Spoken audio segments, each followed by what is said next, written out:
uh, talked about the pace, how you want to speed it up. Did you see that last Thursday? We saw a good pace in the first half where we were able to, get over 40.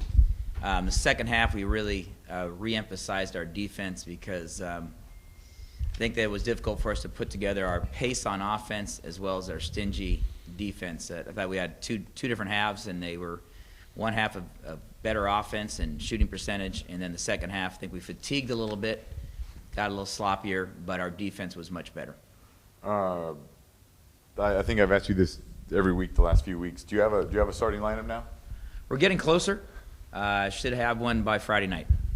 I mean, with kind of the way things are going, you said you guys are healthy and you enjoy that. Is Brian Bennett still looking fresh, still explosive? I think Brian's got a few more weeks of conditioning before we really see him, as a major part of it. He's only really been at practices full speed for a couple weeks. Most of the team is anywhere from 6 to 8 weeks ahead of him in a conditioning-wise. So we look forward to him just continue making good progress towards that.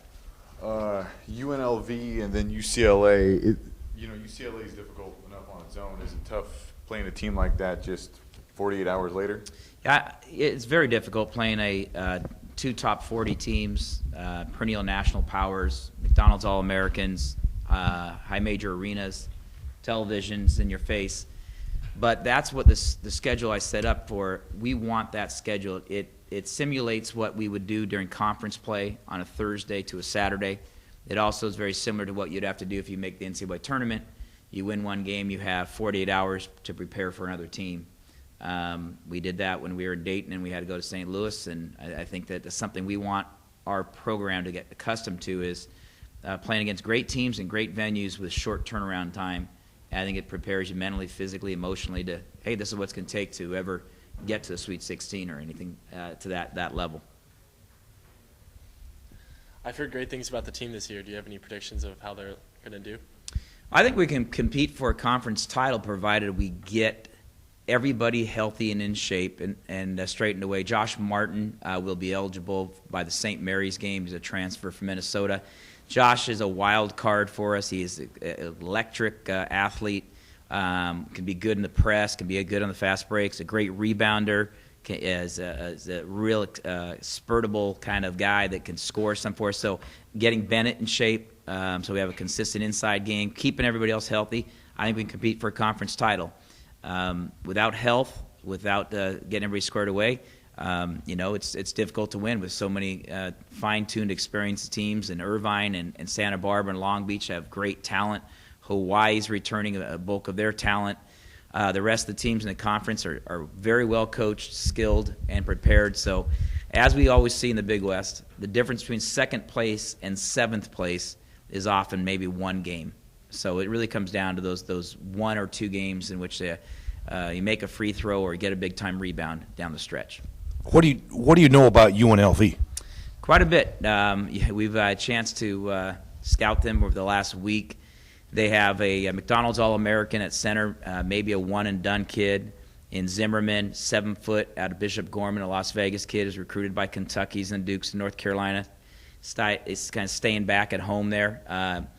Zimmerman's high school coach, Grant Rice, out of Bishop Gorman, is the brother of Dave Rice, the head coach at UNLV. So it was a nice little recruiting relationship there, I'm sure. But great guys, and he's a left-handed 7-footer. Reminds you a little bit of Spencer Hawes, who was 1 year at the University of Washington, coached 48, coached him there, and played 1 year at the UW and went on to the NBA. He's been in the NBA for 5 or 6 years now. Was with the Clippers last year, but probably even a little more athletic than Spencer. He's a lefty. He runs, he shoots, pick and pops. He's a dominant 7-foot player. They have experienced point guard who transferred in from another university. Was at they have transferred from Mercer and a transfer from Bradley. Guys that are older and more mature. They have an All-American, another who won the dunk contest, and Jones kid, a freshman. So their physical talent and their experience, I was talking to their reporter last night, and I said they really have a point guard that's experienced, great shooter, athletic wing, power underneath, a good luck kid underneath, is 6'10", 225, strong, aggressive, athletic to complement the 7-footer in there. And and they have a great bench that comes in. So we are going to have to play an A game to beat the Running Rebels in Thomas and Mack Center. That's what we want to do. What do you tell your team when they're going in knowing that there's all this talent, at UNLV? Well, I think the biggest thing we tell them is we have to worry about the things that we can control. And old school stuff is simply passing and catching. They do a great job of pressing and trapping and speeding you up. We've got to just take care of the ball. We've got to be able to run, fast break, attack the press, and get good shots without turning the ball over. Their length and athleticism create distortion for passing lanes, and you think you have a pass.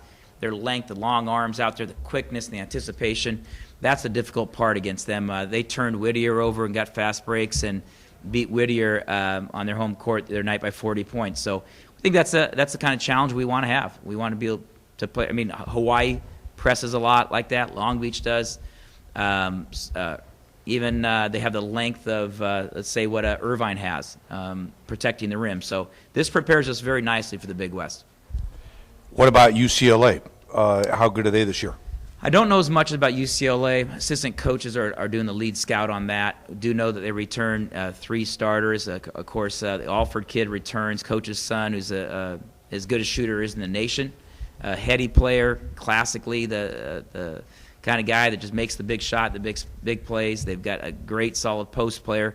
I don't know much about the details of them. I'll wait until Saturday morning's bus ride as we drive on from Vegas out to LA on Saturday, and we'll practice Saturday night, really put game plan together as a staff. We have a lead assistant taking that. But it is Pauley Pavilion, it is UCLA, it is one of the historical powerhouses in the NCAA history, and that's why we want to play, and we expect a couple hundred of our supporters down there for a Sunday night nationally televised game on Pac-12 Network. Excited for that. That's what we want in college basketball. I think it's great for our recruiting and our current players. Like the UNLV coach, do you have a brother who coaches at some high school that could, funnel these guys to you? I have 9 brothers. And a couple of them are into coaching. They haven't sent me a McDonald's All-American yet. They sent me some McDonald's gift certificates to go to breakfast the other day for my birthday, but that was about it. All right. Thank you.